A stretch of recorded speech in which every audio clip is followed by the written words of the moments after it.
We got David Jimenez, he be coming from Mexico. And Matthew and Cole, they're gonna be on the door with the albums they have picked. And Andrew and me, and don't forget Mr. Producer, he runs a funky show. Oh,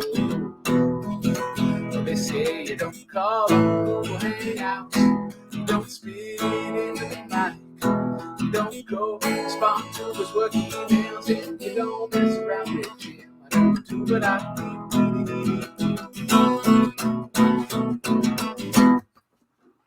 Yeah, hey everybody. Hey, what's up, Brooklyn?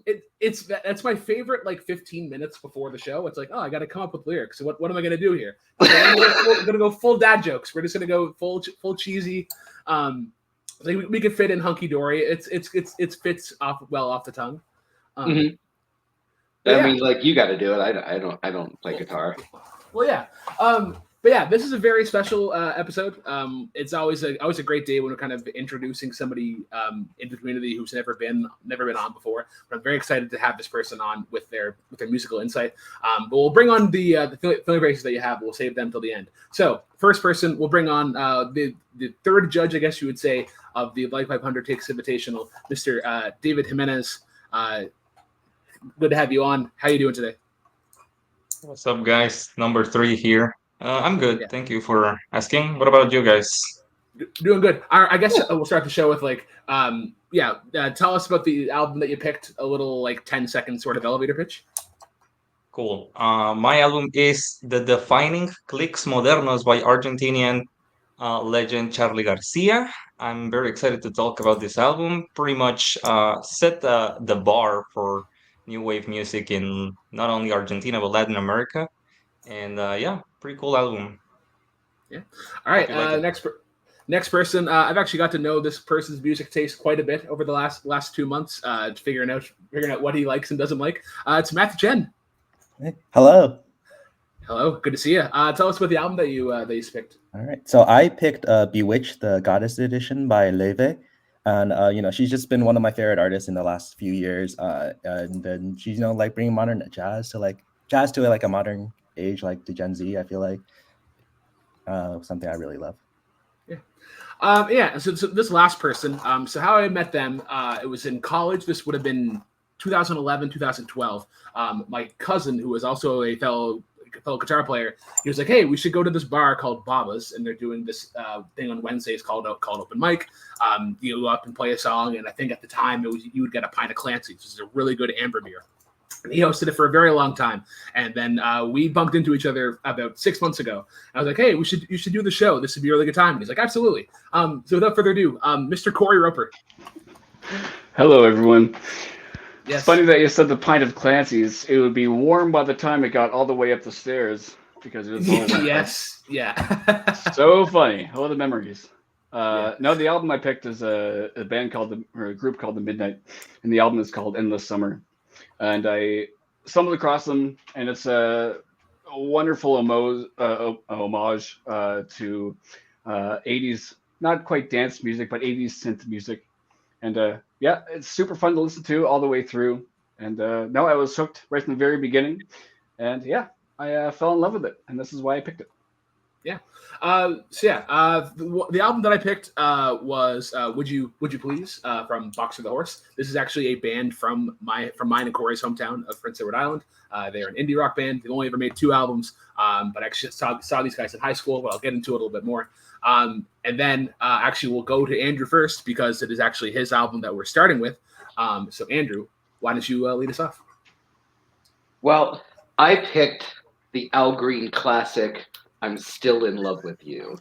Yes, I'm that nerd. And yes, I have the vinyl. Judge me. Not at all. I think it's wonderful. I asked it for Christmas and I got it. So when Brooklyn and I have been doing like the 500 Stones series, this song popped up and I had never heard it before. So for the song Love and Happiness. And immediately I was like, why the fuck haven't I heard this before? And so because of that one particular song, I decided I needed to listen to the entire album. And boy, am I glad I did. This is the second time having listened to it all the way through. And man, Al Green and his band, like, there is just so much soul that is just oozing out of this album. Was it 76 it was done? I want to say that is correct. 72. Two. Oh, okay. Thank you, Mr. Correct Factor Man. Yeah, thank you. Um, This is why we're here. but like the production on this album is just absolutely amazing. The horns sound amazing. The drums, they're crisp and just like they ride that groove that they create so incredibly well. Actually, now that I'm thinking about it, the first time actually that I heard this album was I was in a record shop and they were just playing the album from front to back. And yeah, and it was like that was the moment of okay, well now I have to own the album. And you got a really interesting cover of Roy Orbison's Pretty Woman on here. That was kind of the moment that I was like, okay, this is really vibing with me. But you got songs like the title track and What a Wonderful Thing Love Is, which was just recently sampled in one of the Kendrick Lamar diss tracks. And one of these good old days, the closing album, is such an amazing closer. I think it's an amazing album that other people needed to hear. So I'm very curious to hear what everyone's thoughts were on this. So Al Green has popped up quite a bit on like on the series itself. Like obviously, Love and Happiness was already on the list, and then the often mixed up because like I'm Still in Love with You was very close with I'm So in Love with You, which actually was made it onto the list. So I was like, is this also on here? But no. The thing that I haven't really talked about Al Green is how much control he has on his voice, because like you think about like your Whitney Houston's and like whenever they have like the big note, it's very like loud and it has this grand sort of entrance. His is very like subtle and there's so much restraint and that takes so much control, and I really appreciated that throughout the record. I'm Still in Love with You in particular does this really cool thing. It kind of baits you into thinking that it's doing like the standard pop progression, but then it falls into a minor and it gives it this kind of whole new angle to kind of to look at it. And I really enjoyed that. I also agree that I think we didn't talk about it yet. Before the Good Times was a great track. It reminded me a lot of Otis Redding. It'd be kind of cool to see his version of it. Yeah, but like with this genre, you have to have a solid rhythm section, and every time they nail us, and that's what keeps you going. Yeah, the organ, just that I can't remember which song it is. I think it was I'm Glad You're Mine. Just that doo doo doo, that pocket they find like in every song is fantastic. But like anyone else can jump in whenever they want to. No, I totally agree. I love the album. I love that song too. And to attest to what Brooklyn just said, to have the major chords and then to sink into that minor, just so it's that smoothness to it. Like I listen to a lot of do you guys know Charles Bradley? Yeah, very similar style. Yeah, fucking amazing. And to go back, I haven't listened to Al Green in quite some time, and to go back and listen to it again, it's just that. Yeah, all the way through. It's such a wonderful album. And not to just say that I'm Still in Love with You is a fantastic song. I mean, everything all the way through the album is it's awesome. All the way through. I can't pick a favorite song. Everything front to back, like you said. Well, you're gonna have to. yeah, and it's the rules. I'm gonna have there's rules. I'm gonna have a hard time picking a least favorite song for this one, because I think like I really did like every single song in this album. And like I feel like with like 70s soul is just like a genre that I really vibe with. And so like Al Green's someone I've heard of, but I had never really gone deep into their music before. So I was really glad got to listen to it. David, what about you?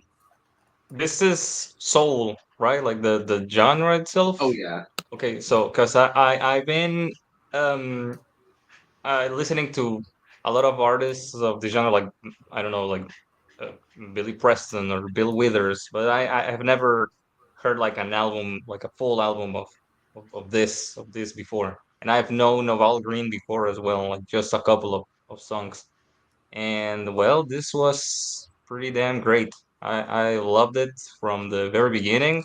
I, I've just heard it twice as well. And from the week where we picked them up, I actually listened to it today again, and really really nice. Like I think I need to get into this a lot more because I think I'm gonna love it. Like the mix of groups and the vocals and like how everything is so well made and well produced. It's just amazing. And yes, it's gonna be difficult to pick like a least favorite because it's just stacked back from front to back. Um, and yeah, I think this is gonna be the album that converts me into soul and into the Church of Al Green, which it's funny because he became like a priest or something. Literal pastor, So yeah. Oh wow. yeah, Oh yeah. yeah. So After a really, do you not know the story, Brooklyn? No, I don't. Oh, okay. It's really kind of sad, but like there's good that came out of it.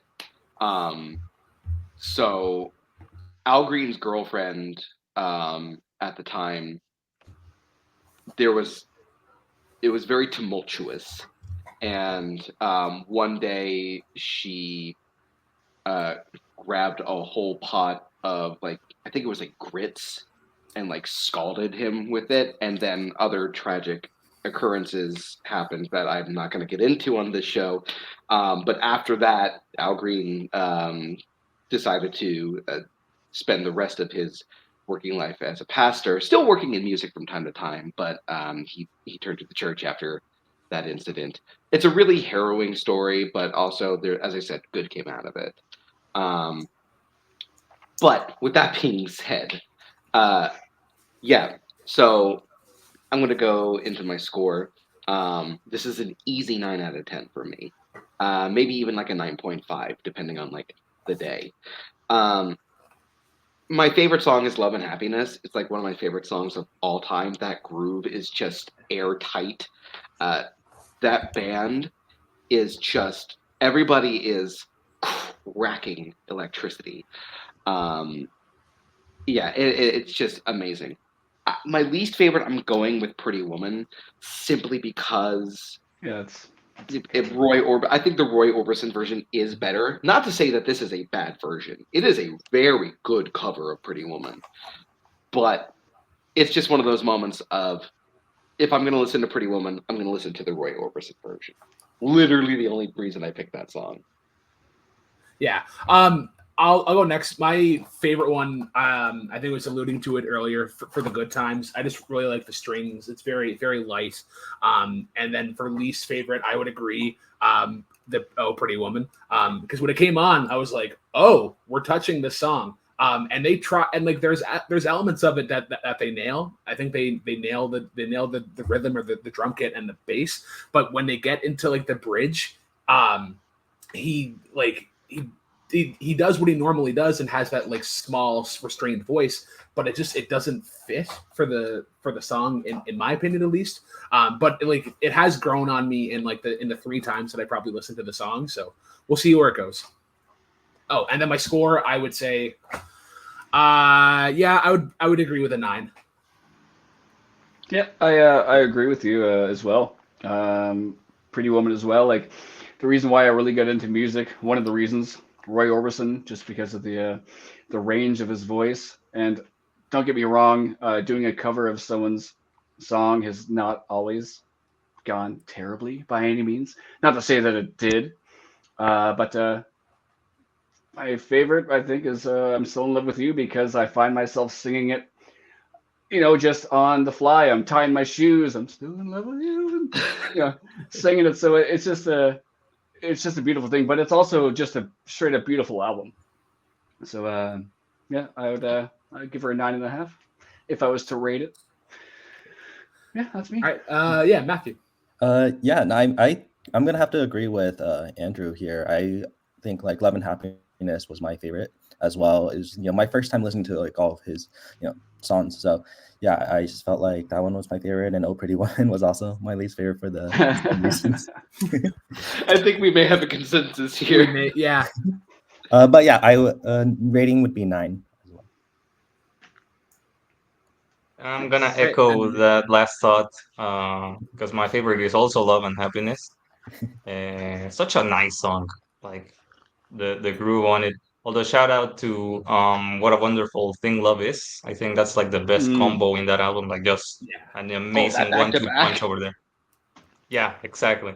And Agreed. yeah, I would say that maybe Oh Pretty Woman is my least favorite. When I saw the title, I was like, oh, that's like the Roy Orbison song. But when it started like singing the lyrics, it's the Roy Orbison song. Well, that's nice. But yeah, it's not bad at all. It's just that probably the thing that affects its score is that it's a cover, But again, covers they're not automatically bad. This one is pretty good. However, the other songs are a little bit better in my opinion. As of a rating, probably I'm gonna be the grouchy one because I'm gonna give it an 8.5. I'm famous for being bad at scoring. I had like a YouTube channel years ago, and everybody was like, "Hey, David, what the hell is this score?" And I was like, "I don't know, dude. I just like what I like." So yeah, 8.5, but still pretty good. Really, really great thing to listen to. Okay. All right. So next up, we are going to go to Corey with "Endless Summer" by The Midnight. Yeah. As far as it was the intro tune.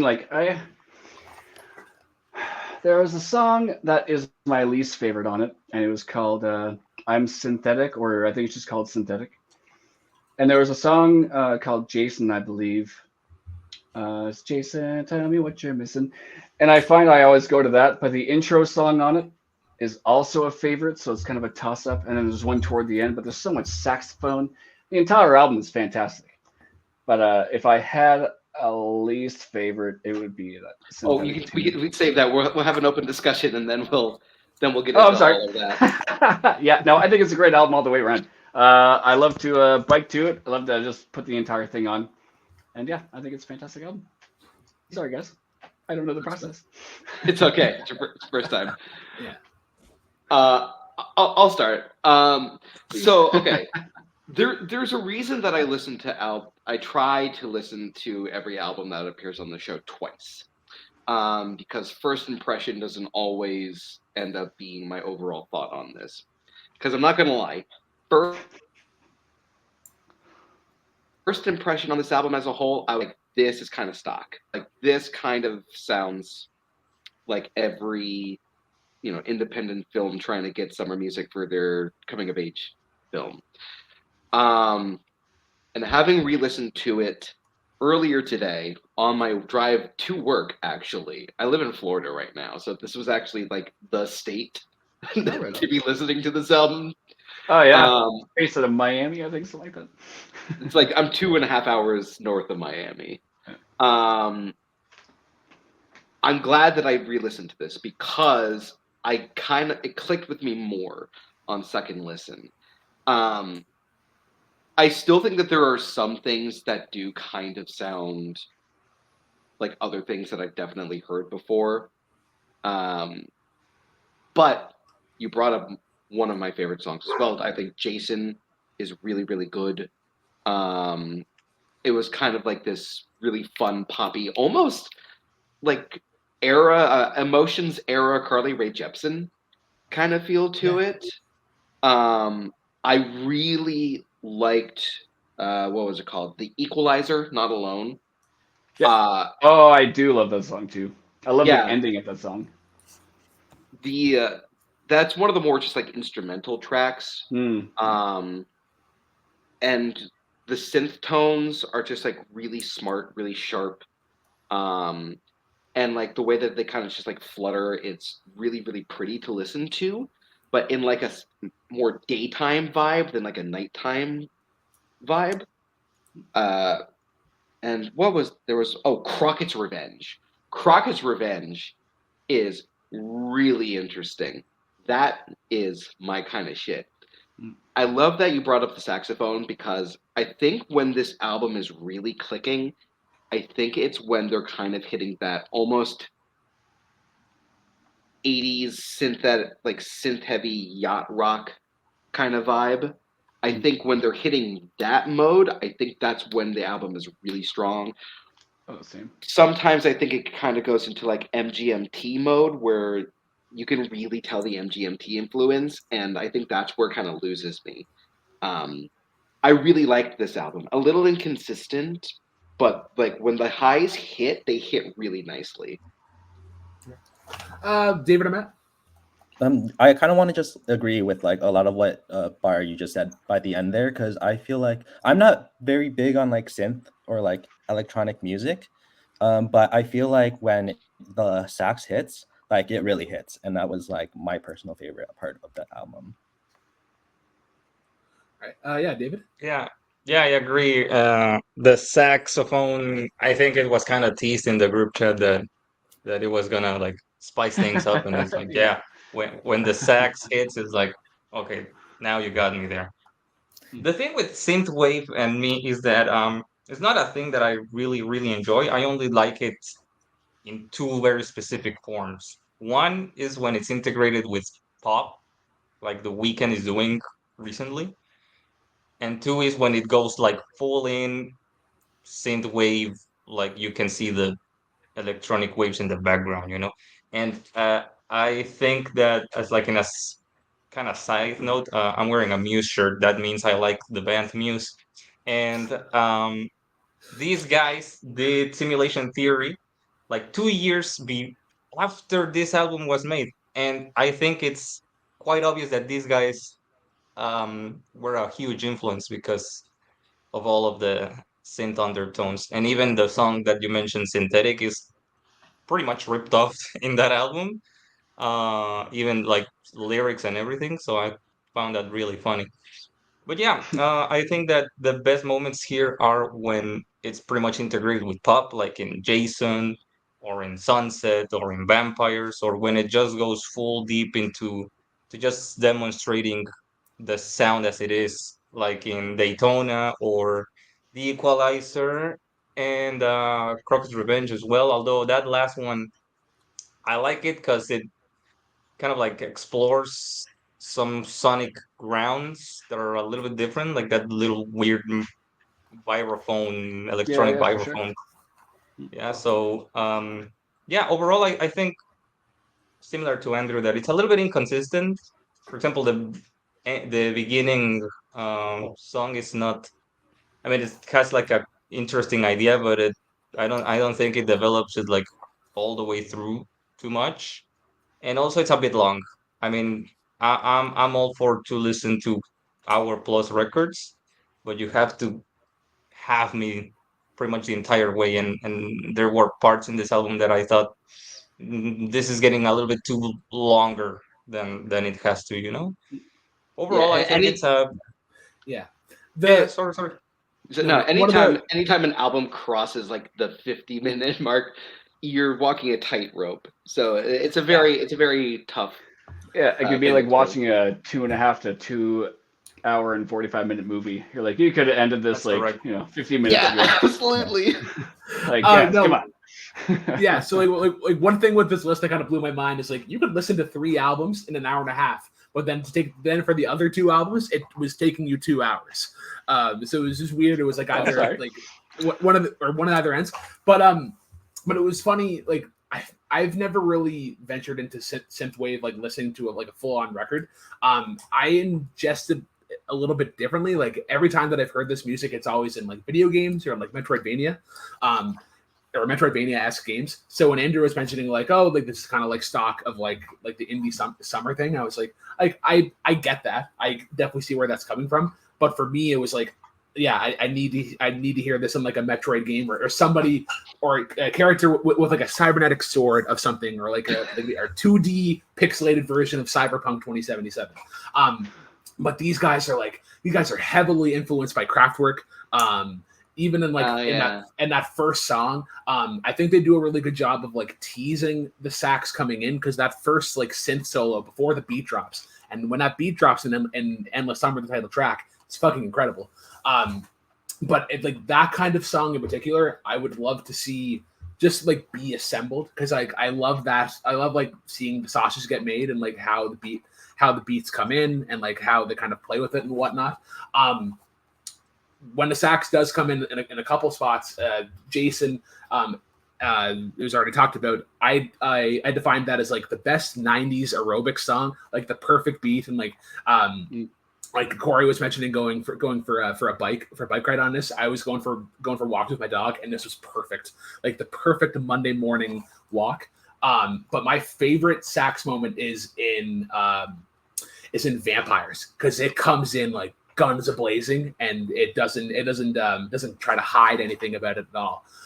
The other thing I wanted to mention as well is kind of the transition from Nighthawks to Lonely City. I really enjoyed. I always appreciate that when they take the time to like, all right, we're going to arrange the tracks this way. We're going to try to make it kind of sound like one continuous take. But yeah, I had a really good time with this. Nice. And yeah, I guess we'll go into scores. And Corey, we'll start with you. Score, and then favorite and least favorite. Yeah, Synthetic was my least, just because of that. Just the simplicity, and no, it just felt different from the rest of the album. And toward the end of the album was my favorite, but yeah, I think Jason was mine. It's always something I put back on. But yeah, Jason top, Synthetic least. But yeah, just a fun album all the way through. And I'm glad you guys enjoyed most of it. And then, sorry, what was the score you gave it? Oh, for that, give her a 9 myself. All right, yeah. All right, well, we'll start with David, and then we'll kind of work our way clockwise. Excellent.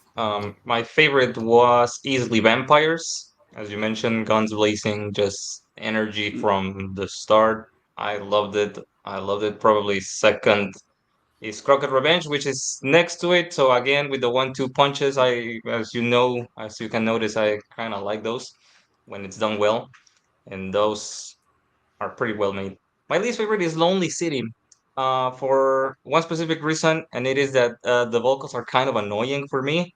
And not only that, they repeat themselves like 37 times in a 5 minute span, so it makes it feels like it's forever.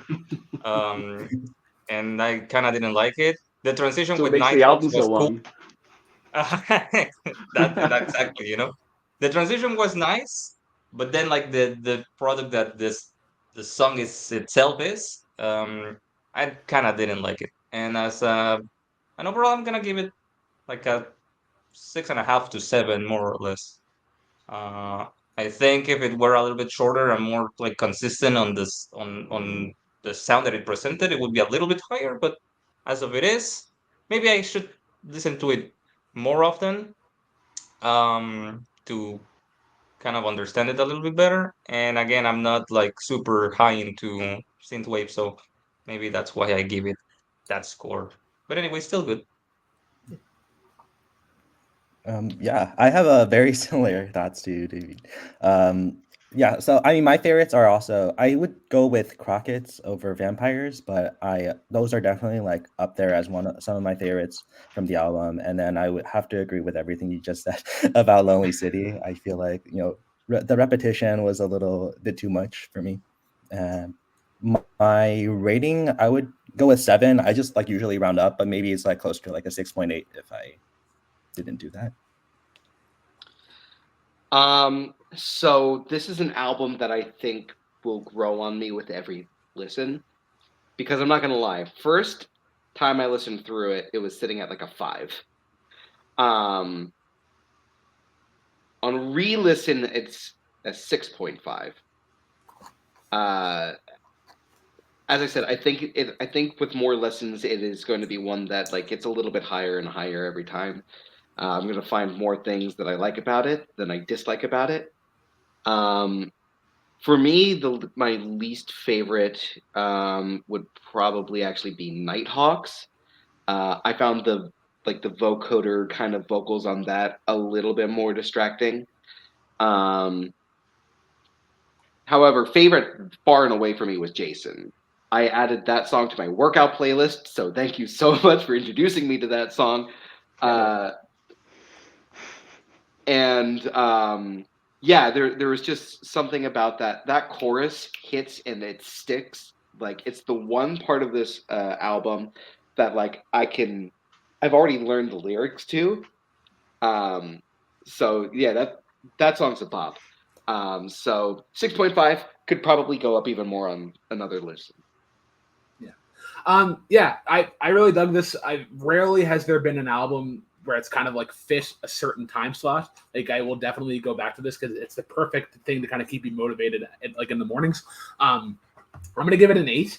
My favorite track, I'm gonna go with Equalizer. I think the beat is just packing so much punch with the snare, and then the kit itself is very defined. Like it sounds very like in front of the mix. And I really appreciate when songs do that because it makes you kind of like focus on the drum beat and then everything else kind of becomes an accent. And I really like that appreciation of, or that aspect of song listening. My least favorite though, I'm kind of surprised. It's Crockett's Revenge. Wow. And the thing that throws me off is the marimba. The marimba just feels off. Funny. Yeah. Wow. It's weird, but I was like, because for me it's the mellow out sort of like break song from everything else before it, and then like that comes in and I was like, it's not for me. I'm disappointed in you personally. I got to disappoint somebody every day. It's my I don't know if we can hang out anymore, bud. Nah, damn it. All right, so move on to Matthew next with his album. Okay. So yeah, my album is Bewitched, the Goddess Edition, and so I was between Bewitched and the Bewitched, the Goddess Edition. I decided on the Goddess Edition just because I feel like Goddess is one of Laufey's most like vocally powerful and also just like lyrically strong songs, and I wanted you guys to listen to it. Glad I did. So glad I did. And yeah, I mean, Laufey is someone like I've said, I've listened to her for since 2022 from her first album, and she's just a lot of her music is like stuff that I relate to. Like my love life is shit, and so I find myself really connecting to her music, and I've always loved jazz. So like hearing some of that, like the jazzy vibes, the bossa nova, is something that I just really enjoy. Or I'll go first. I really appreciate what she's trying to do. Like when you open up her Spotify, the first thing that it says is, "I'm trying to bring jazz and classical music into my generation." And as somebody that was in band for high school and a little bit of college, I respect that. It's a very pretty genre, and like even jazz, like even the basic fundamentals of it, it's so fun, and then you can branch off from there. So it's definitely a genre that I hope people go into. The problem that I have is that this album it's really heavy. It's very personal. I think the lyrics are incredible, and I love the story that she's telling. But for me, I think it's like when it gets to about serendipity, that's at the point where it was just like, okay, we're kind of doing the same thing, but it's so weird because that first half is so incredible. Like While You Were Sleeping is such a great one. It gives you so much like glee and charm. I really love the line like, "While you were sleeping, I fell in love," and like especially like after having a kid, it puts it into context and it hits you in the feels. I want to ask one question before I pass off to everybody else, because Nocturne I thought was a really cool one. They're looping in melodies from previous songs, I think, right? Like kind of similar, because I thought I heard a little bit of like Second Best in it, but I wanted to hear everybody else to see if I was right in that. No, yeah, you got that right. Yeah, there's definitely melodies from her other songs. Yeah, I caught that. There's like little medleys kind of throughout. But yeah, there's like, this is one of the albums that has a ton of great lines in it. Promise, like, it hurts to be something, it's worse to be nothing with you. Such a great way to be like, I'm stuck in this relationship and I don't really know what to do. what was the other one? Where is it? Oh, Must Be Love. There's definitely like a love letter to like 40s TV, or even the first song, Dreamer, sounds like it should be in the La La Land soundtrack. Yeah. But yeah, I'll pass it off to everybody else. I'm gonna pass it off because I want to go last on this one. Guys, the card still says Endless Summer. Oh, That's on me. hey, here we go. There you go. Okay, I go next. This was really nice, listening overall.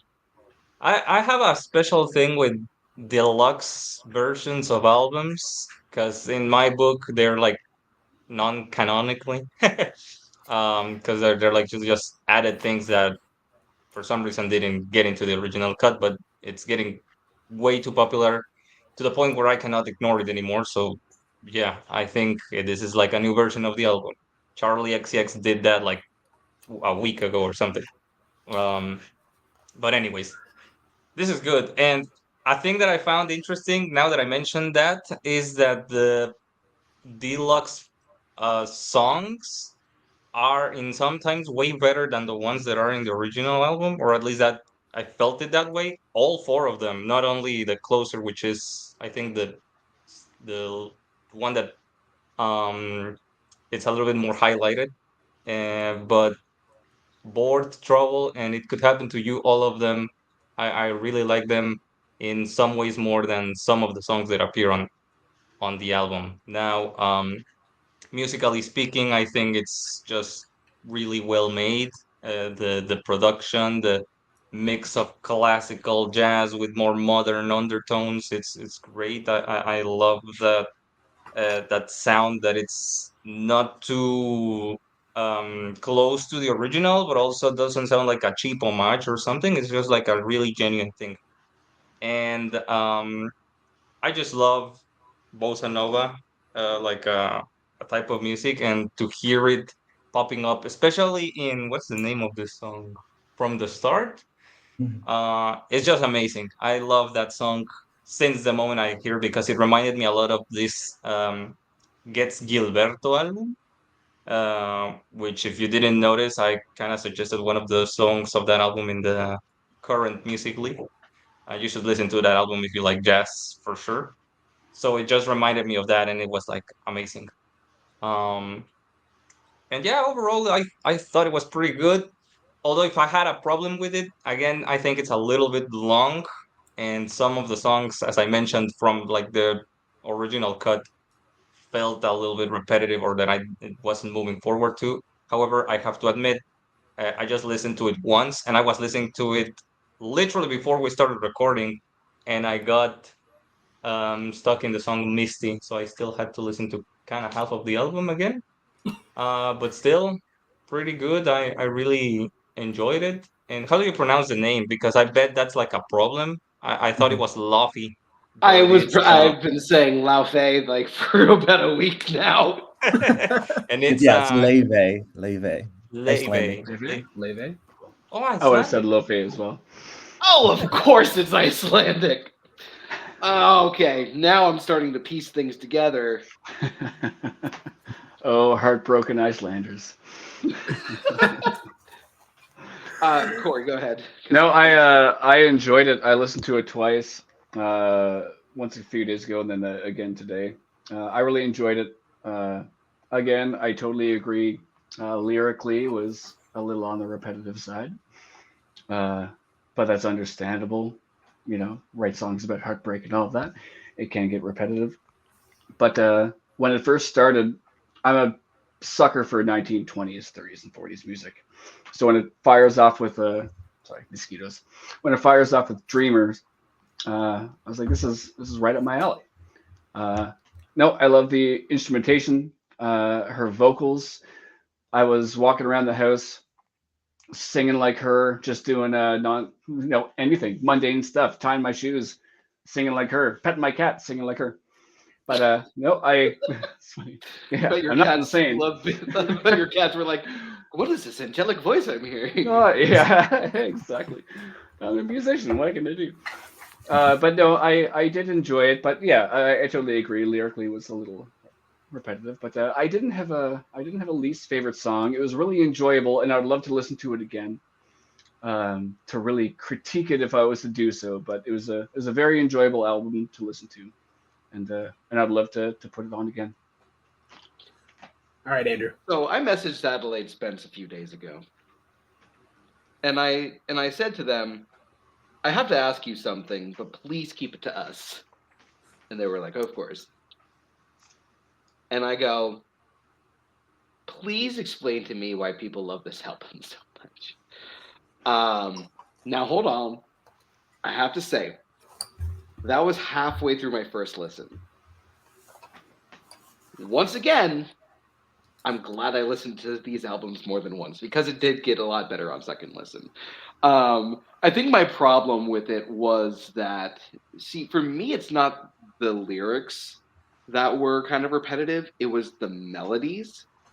I thought a lot of the melodies ended up sounding very similar to the point where I was kind of like starting to like try to like guess where the melody was going, and like half of the time I was kind of right. But I never put aside the fact that Laufey's voice is absolutely astonishing. It is beautiful to listen to, and there is a earnestness and a sincerity in her vocal performance, which is very endearing. Second listen through, I still felt that there were some melodies that started to sound exactly the same, but I started to notice a little bit more interesting directions that the music itself was taking. You brought up While You Were Sleeping. I thought that was really interesting. There are some songs that are, first of all, I also want to say, I'm glad you picked the Goddess Edition because those last 4 songs are some of the best songs on this album, I think.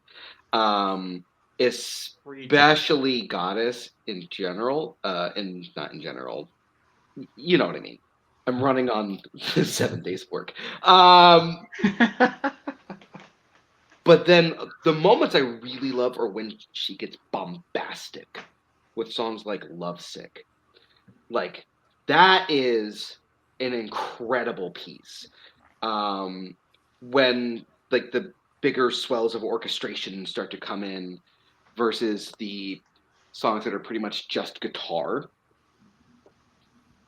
Yeah, so like this is a really, I think this is a really solid album from somebody that I am definitely intrigued to hear more from, because I have a musical theater background. I grew up with Rodgers and Hammerstein and Lerner and Lowe and Adler and Ross, and so like a lot of this is very comforting to me. Like, it sounds familiar. It sounds like home. So yeah, once again, it's another instance where I'm glad I gave this a re-listen, because on first listen I was like, what does everyone love about this? So yeah, great choice. Really glad that it was able to click for me. The power of the re-listen. Yeah. Yeah. So I'll harp on a couple more things before we go to scores. I listened to this the first time at the dog park, so probably not the best time. So the second time I was like, all right, I'm gonna I got a screaming baby over here. Yeah. So for every show I try to do like a general listen, like usually like outside at a walk, and then the second time I'll like try to write notes and have it on in the living room and try to gather some thoughts. The one other aspect that I wanted to talk about, that because these guys don't get a lot of talked about in the show, is the woodwinds, and in particular in California and Me, like the flute, the piccolo, the bassoon especially. It reminds me of like early like Looney Tunes, but not when they were racist. Like, thank you for clarifying. Yes, just filter out.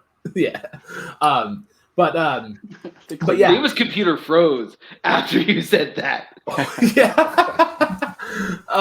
But yeah, I also agree with Goddess. Like it lands the ending perfectly. Yeah. And then yeah, like with the length of it and whatnot, you could argue that it could be like a double album. Yeah, I was thinking the same thing. Yeah, like where you could almost end it on Nocturne and then start with Promise. Actually, but we'll yeah, go to, that's a good call. Yeah. Bonus tracks, if you want. Yeah. So we'll go to scores. Matthew, we'll start with you. Okay, well, yeah, this is just an album like that I've listened to like a million times. It's really hard for me to like judge it negatively. I understand the criticisms of like being repetitive because I understand that, but I also feel like a lot of her lyrics are just like so well written, and that it doesn't bother me very much. I'm gonna have a very difficult time picking my least favorite song. But I'll start with my favorite, which I do think is Goddess. I feel like just I having listened to her like grow as an artist and then coming out with Goddess, I feel like has really just connected with me. And like she's 25, so I feel like who knows what she's gonna come up with next. But yeah, that one's my favorite. My least favorite, I think I'll just go with Misty with the whole. It's a cover, as you know, and there's nothing wrong with that song. I think she does an incredible cover of Misty, but just personally, yeah, that one's my least favorite, and I would go with a 10 out of 10. I'll go next for this one. My favorite song. It's tough because it's kind of a toss up between While You Were Sleeping and Nocturne. I'm a sucker for instrumentals, so when you put it in there, it fit really well. I think I will go with While You Were Sleeping just because of how charming and sweet it is. Like it's one I wanna hold on to. Least favorite, I would agree with you, Matt, in saying that it's Misty, because from the start is kind of like the last song of that section that goes a little bit different, but then it goes into the Misty, and it's like, all right, we're kind of going to the same things. I'm excited for what she's doing, but I will like the one point of criticism. One point of criticism that I would bring is I hope that she leans more into the jazz, because then I think she would have more chances to kind of flesh out some of the production. Andrew. Oh, and then my score. I would give this. I give this a 6.5. I give it a 5 on first listen, but I think the second half really helped it out. I'm actually surprised that I'm not going to give it the lowest score. If that's the case, I'm giving this a 7. As I said, it really picked up on second listen. I think that the balance of like the vocals and the orchestration had some real strong highs. Just like I kind of want more of that because, as I said, some of the melodies started to get a little same soundy when it was just her and the guitar.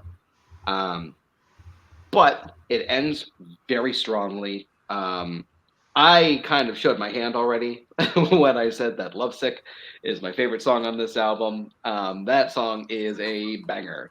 For me, it was the point in the album where I started to kind of like worry on first listen, and that was Serendipity. That was kind of it. I think I picked that song in particular just because of its placement in the album. It was kind of like a run, and that was the moment where I was kind of like, everything's starting to sound the same. So I think that's why I picked that particular one. But good album. Okay. Corey. Yeah, no, I only listened to it twice, but no, Dreamer had me head over heels just with her voice, and like I said, the 1920s, 30s, 40s kind of style to it. It also definitely reminded me of Feist, just the jazz guitar in behind it. That's what I heard on the first few songs in the discography. So I have nothing bad to say about it. I would love to listen to it again. And Andrew, you saying you have a musical background and listening to Goddess, I I mean, it's such not an operatic song, but it should be played in a musical. You could see it on a grand stage in a I small want theater. to hear that in a music hall. Exactly, and that's exactly what I thought the first and second time I heard it. I'm like, this should be in a small one-room theater and play it. It'd be phenomenal. So, fortunately, I cannot. Again, Misty, whatever. It's not because it's a cover. But yeah, that'd be my least. But I think because Dreamer, it had me right off the bat, hook, line, and sinker from the first song. I'm like, all right, I'm into it. So as far as the score goes, I mean, I'll listen to it again. But yeah, I'll give her a 9, and then I'll listen to it again and again, and I'll love it even more, I'm sure. David.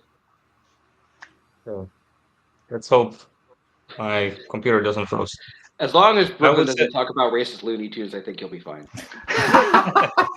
Your computer knew. All right. Like, I'm out. Just as a little comment before giving everything else, I think if I would listen to this like when I was about to leave college, this would have been the best thing I've ever heard. Because I think I would resonate, and the lyrics would resonate with me a little bit more. But still really nice. My favorite, it has to be from the start again.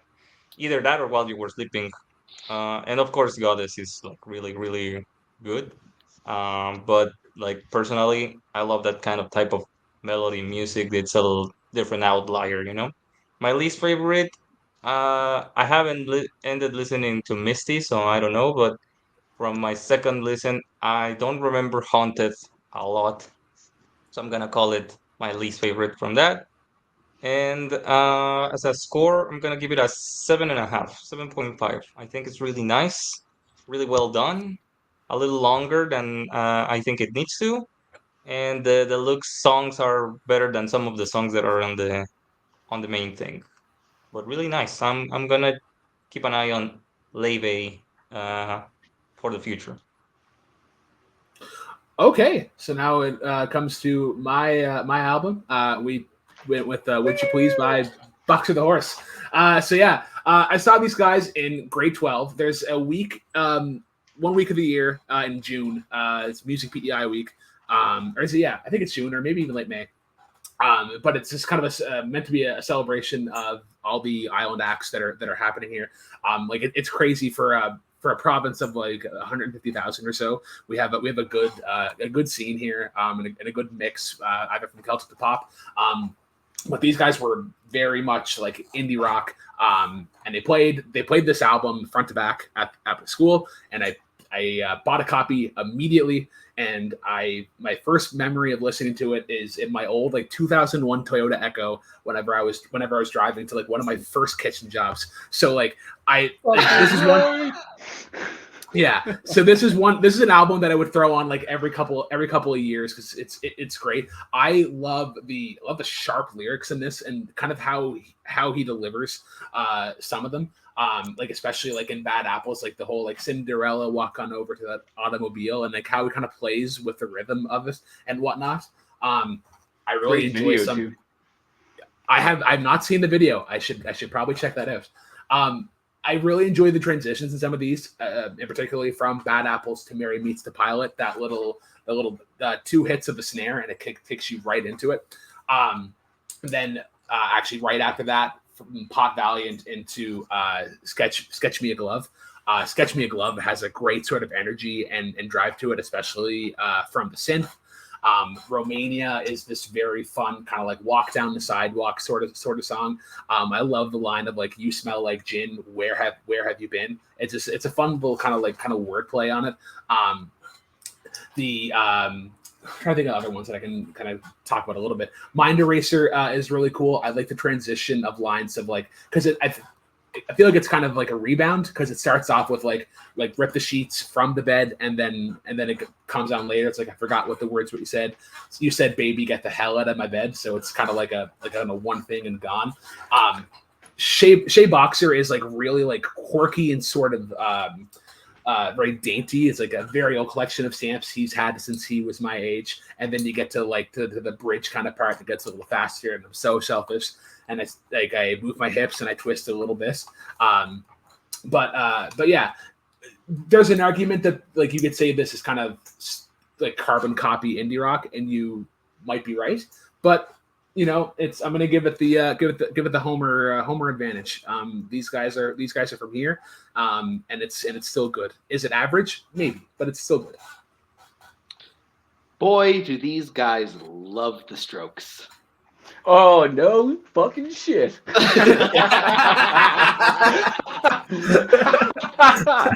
I'm glad you said 2000s it, band. and these are Loving the friends of Strokes. mine, and yeah, oh, big time. right off the bat. Yeah, so there are influences on like the sleeve of this album. The Strokes being one of them. Paul McCartney definitely a big influence on them. There might be like a little bit of like Scissor Sisters influence in there. I kind of like picked a little bit of that up.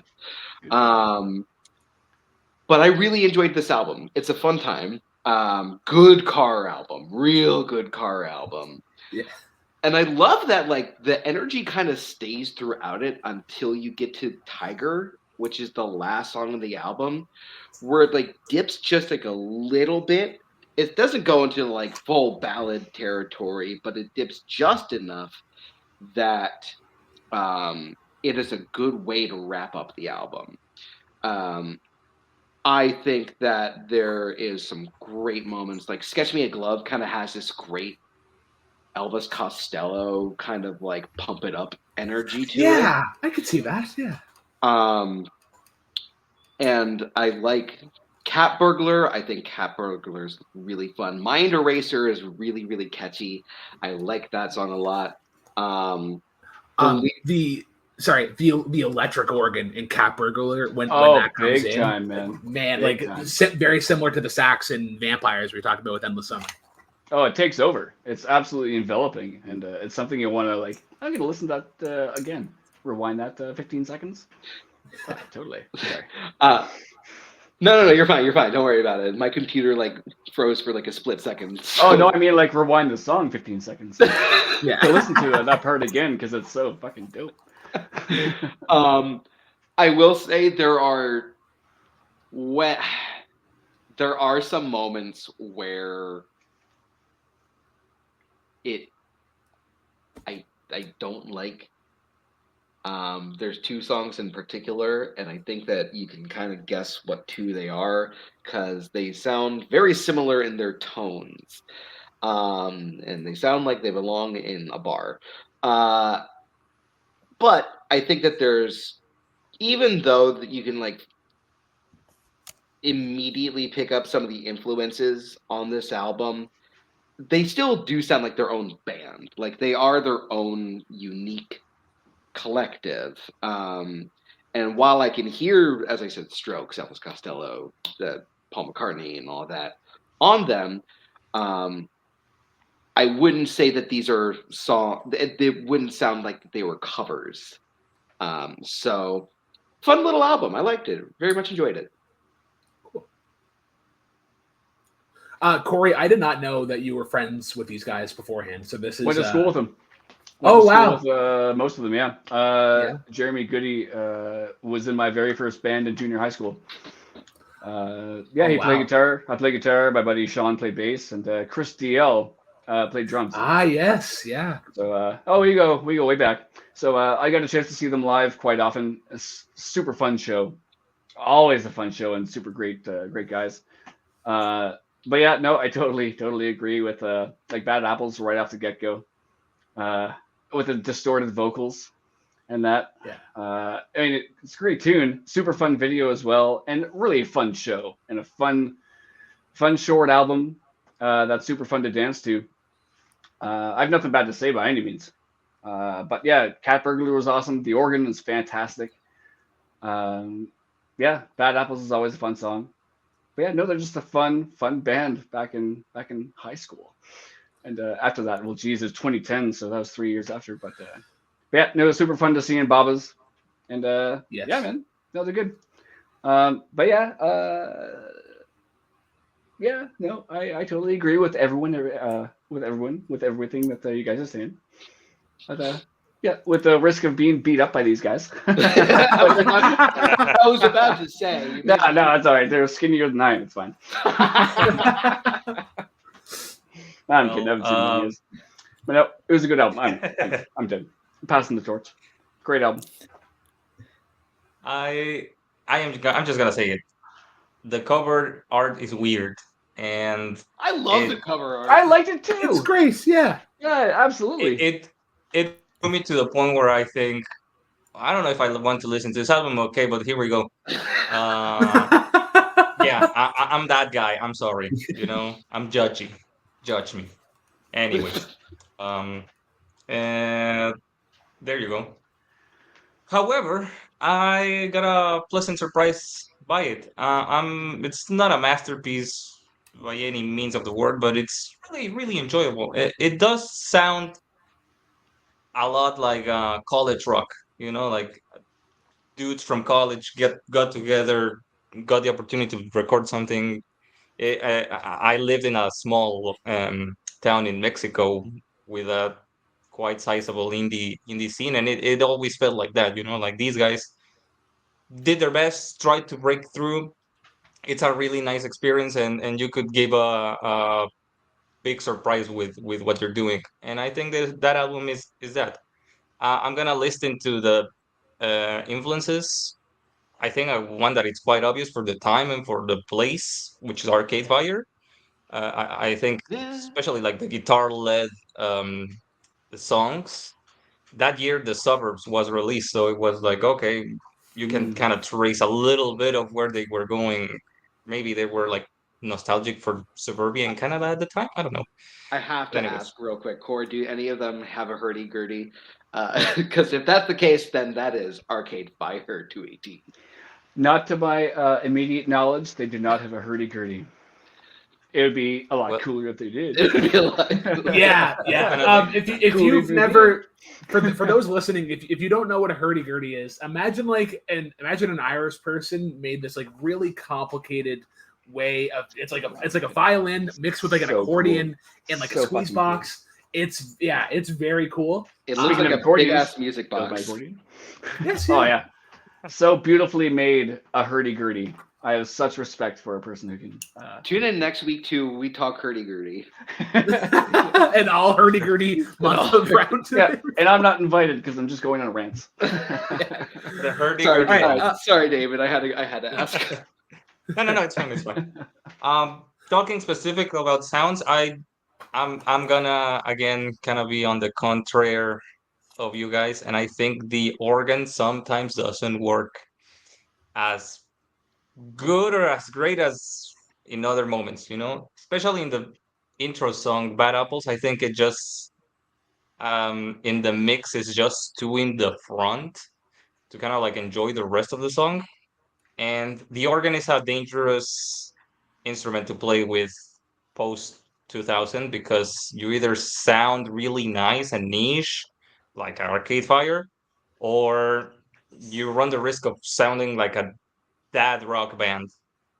It comes to my mind. It comes Yikes! uh, the how is this the really bad Green Day album from like 4 years ago, Father of All. Oh, I think Mother it of got All yeah that or it Father has of All some and Mother. bad organs, so that's kind of like the examples. I think this record manages to not go either way, but sometimes it just goes too into the front of the mix. Um, However, I think it's balanced out with some nice, punchy lyrics. Also, like as you mentioned, "Sketch Me a Glove." I didn't know how to describe it, but Elvis Costello is like a great reference point. Also, I really like the latter half of the album from Cat Burglar or Mind Eraser to all the way to the end. I think all those songs are hit after hit of just nice vibing sounds. And I'm gonna do you one better.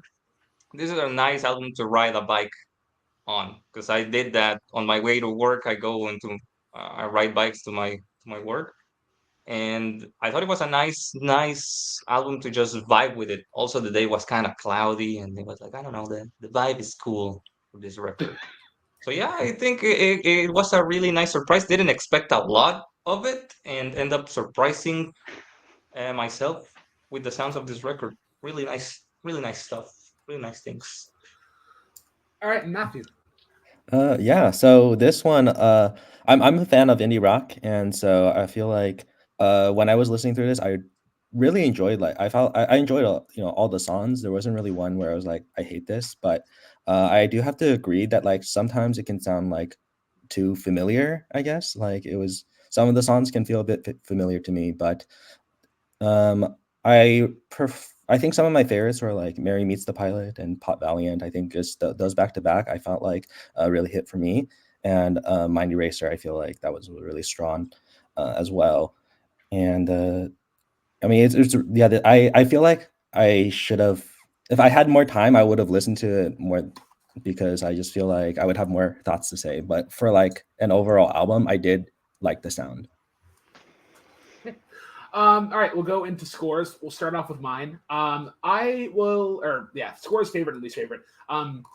We were already talking about it. Bad Apples is the reason that I go back to this album. It's just such a great opener. My favorite line in probably the whole album is in the middle of the night you'll be looking for the limelight, baby. I think that's just it's very cool of like you're trying to get into trouble and at these hours. And then my least favorite, I would say it's Tiger. It's just a weird spot to be in the album. I think if it's in the middle as like a kind of like a palate cleanser, I think it would work well. But like even like Everything's Better in Europe has like a bit of a build to it. So when you go into Tiger, it's like, eh. And then score, I would say it's I think seven is fair. It fizzles out at the end, but when it wants to, it has some bite. We'll start with Matthew, I guess, and work our way around. Okay. So my favorite, I would have to say is Mind Eraser. I felt like that's the one that I can find myself like going back to a lot and just like listening to it again because I was like when I was trying to listen through, I was like, Mind Eraser might be my favorite. I re-listened to it again, and because that was all I had time for instead of the whole thing. But I did really like Mind Eraser, and I agree. Tiger, I think, is just like a weird song to end on, and that was. I will die on this hill. Overall rating, I would go with the 7. Okay. I will die on this hill that was a perfect song to end with. You will find my dead, as Bill Cariola once said, you will find my dead carcass on that hill. We're gonna find 2 corpses there. Wow, that's 2 more than usual. So, Sketch Me a Glove is my favorite song on this album, even though Cat Burglar was like really close. But it's the organ. The organ in that song just fucking goes nuts. And my least favorite, oh my god, it was Romania. I could see that. I hated Romania. It had this obla di obla da kind of quality the song, to it. not the country. Yeah, no, Romania, you're cool. If there's any Romanian listeners, don't mind us, okay? Yeah. Hey, it'd be cool if they did. We're cool, Romania, for now. But yeah, as I said, it's got that obla di obla da kind of quality to it, and no offense. What was the lead singer's name again? Jeremy Goody? Jeremy Goody. No offense, Jeremy. You sound great on all of these other songs. I did not think that he sounded great on Romania. So, I am going to actually be giving this a 7.5. I really liked this a lot. Great energy, short listen, but like it uses the time that it has very well.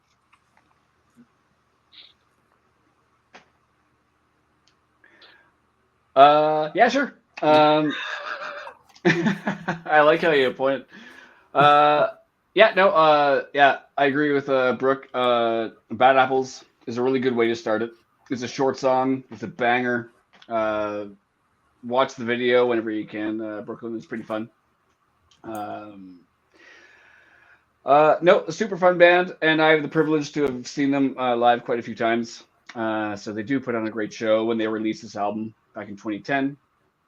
But I would agree with you, Andrew, with Romania on that one is my least. Again, sorry, Jeremy, if you're kicking around. Um, yeah, no, it's a fun short album. Uh, Fun to dance around to. Fun live. I was around when they were recording it, so I got a chance to actually see that stuff. Not see it, but hear it as it's going on. Hey, you dropped this name. Do you want that back? Oh yeah, probably Red Jack maybe. But no, I'd give her a 7.5. I'd see them again for sure. It's a good album. It's a solid album. I feel like It's a this sophomore album. entire like track listing would be awesome live. Oh, Yeah, absolutely. yes. Totally Yeah. is. Sketch Me a Glove in particular, watching them make that beat and how like how the bass line basically drives the bus and then the guitar is like, oh, we're gonna do flippy spinny shit here. Are these guys still active? No, Not they're to my knowledge, unfortunately no, not. no. They It's a long made time. one other album, I think. Yeah. Yeah. Oh. French Yeah. Residency was the other one. Yeah. And no, the Late Show was, yeah, and then French Residency was 2012. All right, well, too bad. But yeah, I bet this live would rock. All right, my favorite song is Mind Eraser.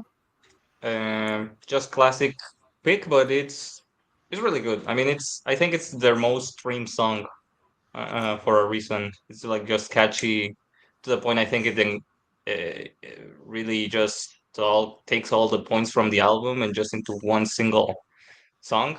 My least favorite, I gotta be honest. I thought about Bad Apples, but that's gonna make me a real a-hole for saying that. So I'm gonna go with Romania because I also didn't like that song that much, and I think there's more people who would like me if I say that. So I'm just gonna say that. And my score, Good old I'm gonna pandering. give this a 7, 6.5 to 7. It goes there. All right. So then we're gonna end the show with David and his album. All right, guys. Spanish. It's a language. I What? don't know if you speak it, but I Okay. do. And my album is just a legend to this point. It's called Clics Modernos by Charlie Garcia. If you translate it, it's basically modern clicks. Now, a bit of context for this. This guy had a lot of prog rock bands and rock bands in the 70s. Um, that's how he gained his name. That's how he gained his fame. And then at the beginning of the 80s, there was a harsh military dictatorship in Argentina, his country of origin, which pretty much forced him to leave the country. Not in exile or anything, but he just didn't bear living there anymore. And he went to New York and just arrived right into the new wave explosion with Blondie, with Talking Heads, with Devo, and so on and so much, so forth. And he pretty much just said, "Damn, those songs are really nice. What if I do that, but in Spanish?" So he pretty much did. And this is the album that came up as a result. I don't know if it's fair to call it the first new wave album to come out of Argentina because I am would be lying if I tell you for sure that is, but it was one of the first ones, and it was the one that kind of like set foot on that. And he was criticized hardly because of it. Again, because of his past in like progressive rock and art rock and a lot of that, he was considered a sellout for it. But what people didn't come to understand afterwards was that after it would come a massive explosion of artists who defined the genre in not only Argentina but in the rest of the Spanish-speaking world. bands like Soda Stereo, which is probably the biggest band in Latin American music, bands like Los Enanitos Verdes or Los Héroes del Silencio, or a lot of exponents of just like this type of sound, mixed with a little bit of rock influences as well. And I think that all those artists can be traced back to this point. Now, with that being said, is this good? I would say yes. It's pretty legendary stuff, considering the fact that he wrote a lot of this in response to just what he lived in Argentina in the years of the dictatorship.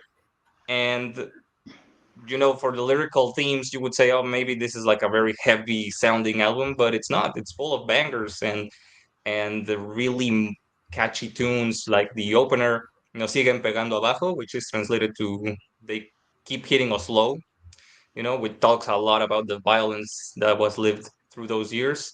Also, there's this song called No Me Dejan Salir, They Don't Let Me Out.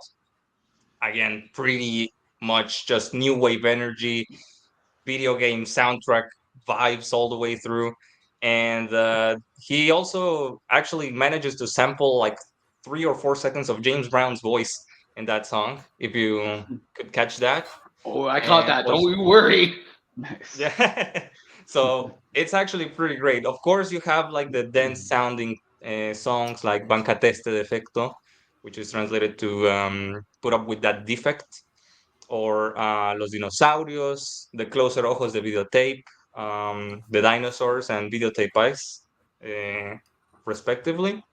But it's, I think, a really balanced album that knows what it is, that knows its sound. And again, it's just super, super influential. And when I give my scores, I'm going to bring another funny thing that I think a couple of you guys know already because I mentioned it in like the group chat of the Music League. But still, everybody needs to know this story because it's hilarious. So yeah, pretty nice album, pretty legendary for us that speak Spanish and know how to use an ñ. So yeah, what do you guys think? Yeah, I'll open it up to everybody else. I'll go last. Ooh, interesting. Cryptic. I like that. I'll start us off. This album fucking slaps. I love this album. Like the production on this is amazing. Um, I love like little things like the descending keys in I'm gonna butcher some of these, so please forgive me. It's For fine. Nuevos Trapos. Yes. The keys in that are just like, Dissonance? oh my It was god, it's fucking banging. amazing. I wish more songs did that. Yeah. And you can tell that this is a blend of art, like Argentina and New York City. Like the cultures come together so perfectly well in this, um, such as songs like Dos Cero Uno, um, and the one after Nuevos Trapos, which I'm gonna just completely botch, like Bacante Ese Defecto. Um, Right.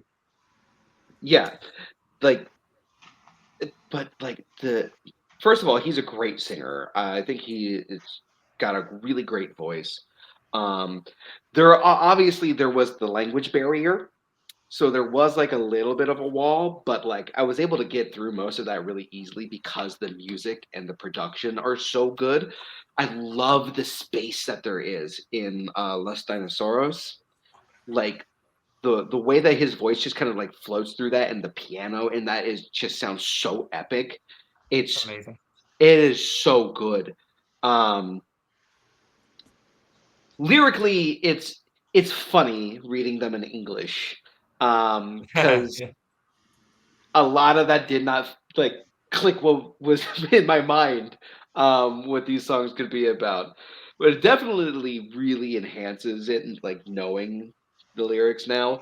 Um, there is one that doesn't age the greatest in English, but like I get what they were going for. I think it was just like the time. Yeah. Um, but yeah, no, this album bangs. Love this. Okay. Yeah, Matthew or Corey.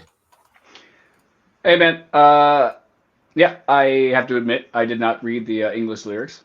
I just listened to the music, and I was smitten.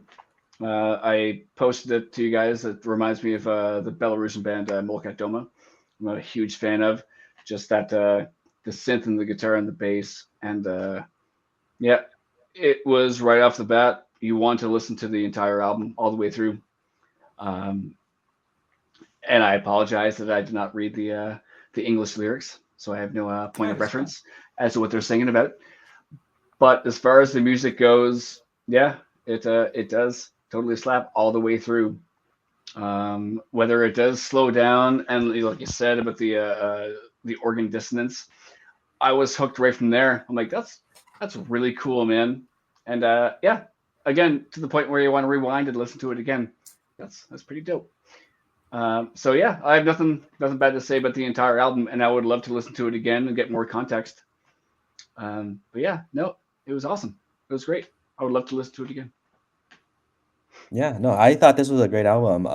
Yeah, for someone who doesn't speak Spanish, I just feel like just the sound of it, musically, I feel like I just really liked, and I like how there's, some songs have some higher energy, and then some of them are more slow, more ballads, and I feel like it does the balance really well. Um, yeah, I really don't have anything bad to say because I really enjoyed the sound of it. Before we Yeah. get to Brooklyn, I want to bring up the James Brown. Yeah, that's hilarious. No me de, yeah, you know what I mean. Dejan salir. Thank you, thank you. Um, yeah, the bass in that too is just absolutely incredible, especially like towards the beginning when it's just like going absolutely insane. Yeah, agreed. I love that kind of experimentation in this. Go ahead, Brooklyn. Yeah. I'll tell Corey because I think everybody else knows this. I'm my biggest cliche is that I'm very hard on the '80s. I find that decade in particular to be a lot of this. Like the '80s loved the synth and they tried to put it in everywhere. It's kind of like Chipotle in 2010's cuisine. They just put it. You know what? Put it in. I've That's never fair. been to a Chipotle. Not once. No, I mean just Don't like worry about it. like Chipotle peppers. I'm not It's worried. yeah. But I think I could see a lot of people being like, oh, like the language barrier might deter me from listening to it. But I would argue that you can still get a sense of like the melodies and the cadences, and you can kind of still get a sense of tone. Because you think about like Gangnam Style. Like Gangnam Style blew up, but nobody knew what it was about. And then even when they figured out what it was about, it was kind of like a Weird Al-esque parody. But I really liked having the translation with it. There were some really cool lines, in particular in No Soy and Extrano. I really like the line "Fish twice with the same net." I think that's a pretty cool one. You can tell like a lot of the influence on this as well. Like if you like '80s Billy Joel or like David Bowie, I heard like Talking Heads a lot in like Bacante Ese Defecto or in the Oyos to videotape. That reminded me a lot of Supertramp. And like how yes. is arranged and whatnot. But yeah, Nuevos Trapos in particular, I want to make sure that I'm translating the lyrics right and get it into context. It's about two gay men like trying to like find each other or like trying to find the true selves, because the chorus is like, and while everybody keeps on dancing, we see two guys that are still looking to find each other for the first time. So it kind of reminds me of like oh God, Andrew, what's that song? I'm in the corner watching you kiss her. Dancing on My Own. Yeah, it kind of reminds me of that. It's like, oh, there's all this greatness happening, but I'm focusing on this one particular moment.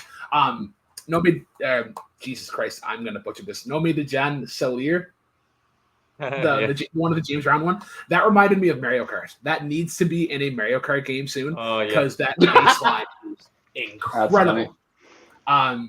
But yeah, and then there's like it kind of bends into some different genres, like we were already mentioning too. Plateo sobre Plateado is a really cool lean into disco and funk, and I love me some bass solos.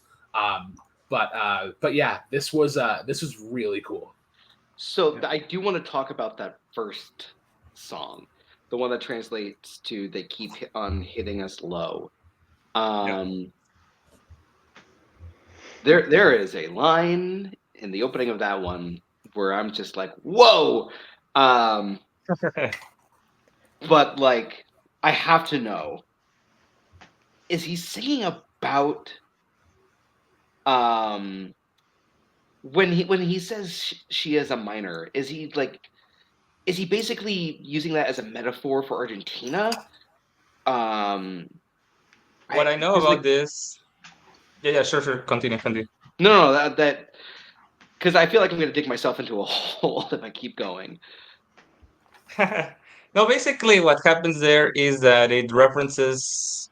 I don't know if it was an experience of his, but this happened a lot during the repressive years. Just the police or the military would crashing into clubs and just Oh wow. beat the shit out of everybody. So in the beginning, it's like there was a lot of underage kids who went into the clubs because it was cool and stuff. And yeah, it has like this weird undertone where this is an underage girl with a dude that it's not, and they're kind of like together. And but it alludes to that situation where they were just in a club, and then the police came in and started to beating everybody. So that's kind of like the meaning of that song. It does Okay. start strikingly That's the um opening line. You're like, oh shit. exactly. But yeah, and yeah, and also the second song, which is No soy un extraño, references directly two guys that he saw in a pub, like openly in a gay relationship, and he was like, "Oh wow, I don't see that in my home country." So it's like one of those songs that you said perfectly mixes like the culture of Argentina and New York. He was like, "Okay, this is like a completely different world, but I'm really cool with accepting this," you know. So it's nice. One last thing before we go into scores, because it's more of a question. The song that I'm trying to figure out what it's about is Los Dinosaurs. Because like when Okay. it translates into English, because every time it's like the neighborhood friends, they can disappear. The ones in the papers, they can disappear. The person you love, and then like but the dinosaurs, they will disappear. So is it trying to say that like hold on to the things that are like that are important to you, so whether it's love or like the like kind of the news that you see in the papers, but like I guess dinosaurs in this moment are kind of like the finite thing that like as to represent like the cycle of life. I was interested, but I was like, I'm not sure where it's trying to go lyrically. Yeah, basically it's that he has said that it's just about the feeling of losing something, like everything can just be gone in an instant. But it does make again reference to the dictatorship because it was a moment that it was very famous. Like how do you put this? Content warning, socio-political violence. There was a time in Argentina during those repressive years that people would just disappear. Like they went out one day and never returned, and they got lost. And there was like a whole movement of people just saying, "Return the people that was lost," and they allude to that like your friends of the neighborhood, the people in the air, the people in the street, they can disappear, but the dinosaurs will disappear makes like a reference to the ones in the government, the old ones, the military ones. They're gonna be gone at some point. This was made when the dictatorship was like on its final years. The democracy was finally getting implemented in Argentina, so it was kind of like taken into that message. Actually, that song is really popular in Argentina because it signifies kind of like that moment of change, politically speaking. So yeah, that's what it's mostly about. All right. Let's go into scores, and we'll start out with David.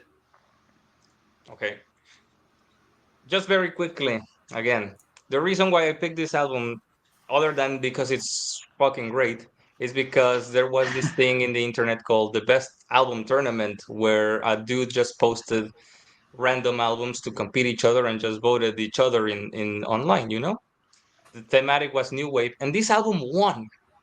This album won.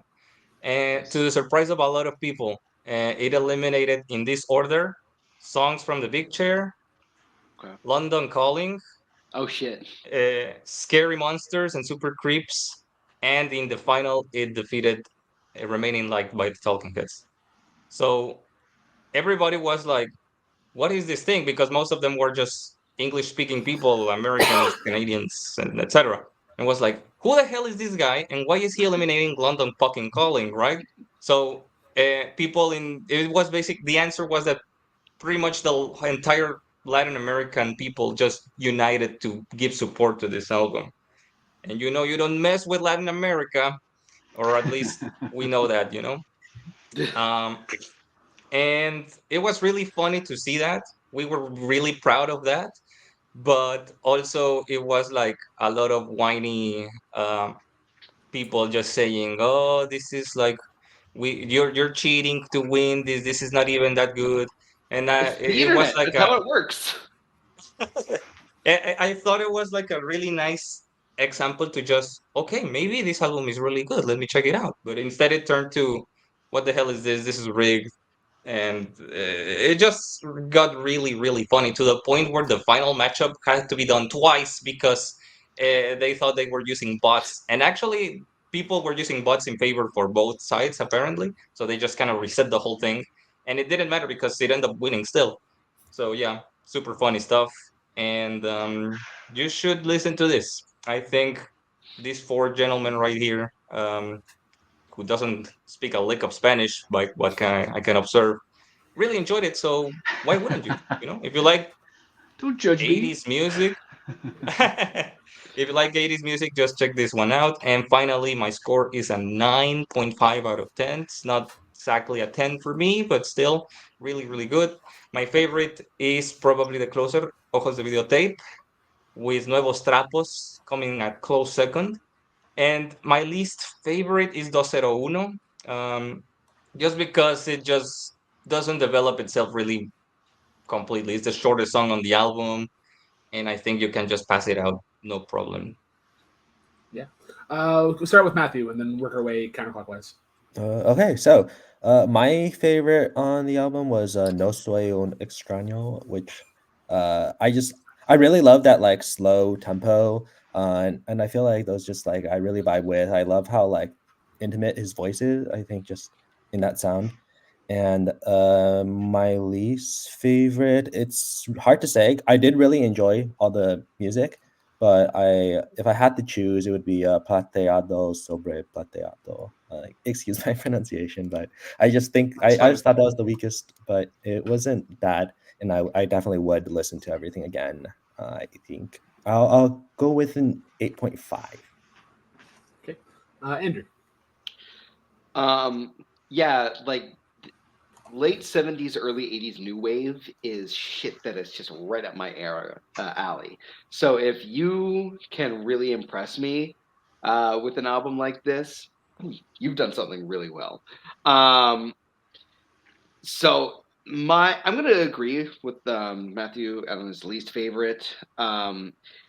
It's not bad. It's just easily the one that I felt myself wanting to skip the most often. Um,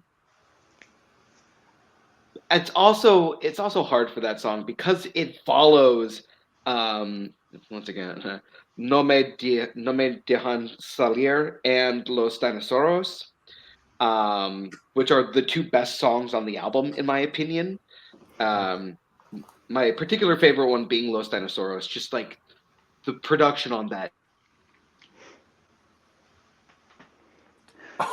He froze That's a in perfect in the place to freeze. Yeah. It's this big. It's this big. The fish I caught was this big. Corey, we'll go to you while Andrew's. I God love the damn album. it. I'm sorry. I'm Please go back. ahead. Please continue. Yeah, the piano reminds me of Bruce Hornsby, and I love Bruce Hornsby's piano. So that's all I got left to say. No, I love the album, and I do apologize in advance for 8.5. not doing the due diligence to read the lyrics. I do listen to a lot of foreign music. Manu Chao is one of my favorites. Gogo Bordello is awesome. a lot of the songs I don't understand, but I love the music to it. So my opinion on it, musically, strictly musically, yeah, it was fantastic.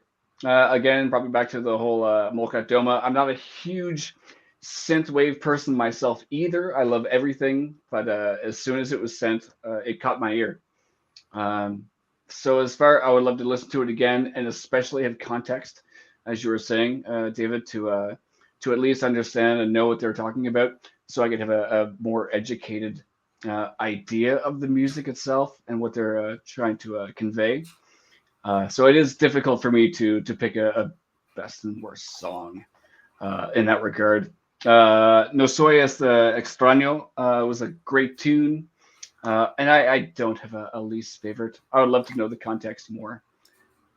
So I know it's a terrible explanation, but that's what I have.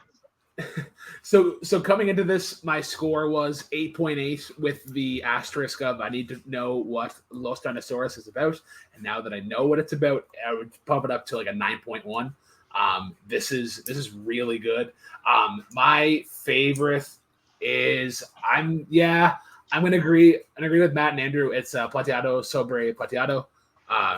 It's disco with a great little bass line, and I have a bass clef tattooed on my wrist. So and anytime that bass gets love, I will. You do? Oh, ooh. I just Oh have, yeah, well how backwards. about Whip it out? Yeah.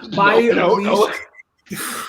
My least favorite would be my least favorite would probably be Dos Cero Uno. I found it tough to kind of get into the rhythm. And that usually doesn't happen with me unless it's like jazz. So I think that one will just take a little more time to get into. And then so I think that's it. But now we get into the last question that we ask. What's the album that you would immediately go back to? I'll start with mine because it has kind of a fun sort of twist to it. So I would say that oh